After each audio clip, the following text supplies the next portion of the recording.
కాలం ఎలా మారుతుందంటే మీడియా చెప్పినట్టు మారుతూ ఉంటుంది.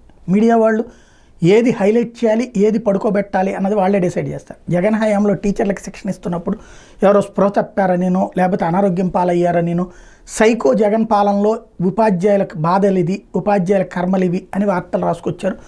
బ్యానర్ హెడ్డింకుల దగ్గర నుంచి ట్వీట్లు ఇదంతా రచన వచ్చింది. అదే సందర్భంలో ఇప్పుడైనా ట్రైనింగ్స్ కొనసాగుతున్నాయి. తాజాగా ఒక హెడ్ మాస్టర్ గారు గుండె నొప్పితో చనిపోయారు ట్రైనింగ్లో. దీంతో టీచర్లు ఆందోళనకు దిగారు. పాఠశాల విద్యాశాఖ ఆధ్వర్యంలో ప్రధానోపాధ్యాయులకు అందిస్తున్న నాయకత్వ నైపుణ్యాల అభివృద్ధి శిక్షణ కార్యక్రమం స్కూల్ లీడర్షిప్ డెవలప్మెంట్ ప్రోగ్రాం ఎస్ఎల్డిపిలో మరో అపశృతి చోటు చేసుకుంది. 3వ దశ శిక్షణలో భాగంగా విజయనగరం జిల్లా గజపతి నగరం మండలం మరుపల్లి పాలిటెక్నిక్ కళాశాల ప్రాంగణంలో విజయనగరం, పార్వతీపురం, మన్యం జిల్లాలకు చెందిన ఉపాధ్యాయులకు శిక్షణ జరుగుతుంది.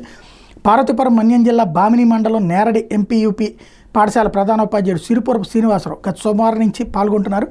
గురువారం ఉదయం తీవ్ర అస్వస్థతకు గురయ్యారు. ఆయనను తోటి ఉపాధ్యాయులు వెంటనే సమీపంలోని గజపతి నగరం ఏరియా ఆసుపత్రికి తీసుకెళ్లారు. అప్పటికే ఆయన గుండెపోటుతో మృతి చెందినట్టు వైద్యులు ధృవీకరించారు. పాలకొండకు చెందిన శ్రీనివాసరావుకు భార్య, 2 పిల్లలు ఉన్నారు.